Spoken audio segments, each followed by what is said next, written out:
MSN News. السلام عليكم ورحمة الله تعالى وبركاته.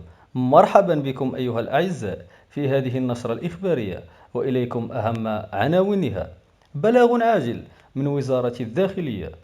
قبل الدخول في تفاصيل الخبر، فضلا وليس أمرا، المرجو الضغط على زر الاشتراك وتفعيل الجرس لتتوصلوا بكل ما هو جديد.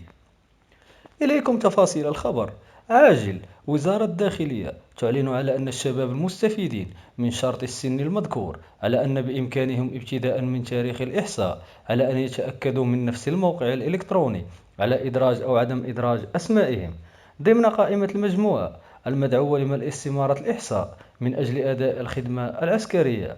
أما فيما يخص الشباب ذكورا وإناثا التي لم يتم استدعاؤهم من أجل ملء استمارة الإحصاء والراغبين في أداء الخدمة العسكرية، فيمكنهم أن يملأوا الاستمارة عبر نفس الموقع الإلكتروني، وذلك طيلة الفترة المحددة لعملية الإحصاء، بمعنى ابتداء من يوم الأربعاء 28 دجنبر الجاري حتى شهر فبراير 2023.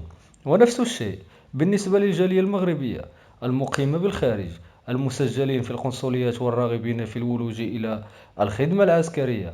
كما يمكن للشباب أخذ جميع المعلومات المتخصصة في أداء الخدمة العسكرية، التوجه إلى أقرب مكان يتواجد فيه السلطات الإدارية أو سلطات الإرشاد المحدثة في مقام العمالات والأقاليم وعمالات المقاطعات، أو عبر الموقع الرسمي التالي.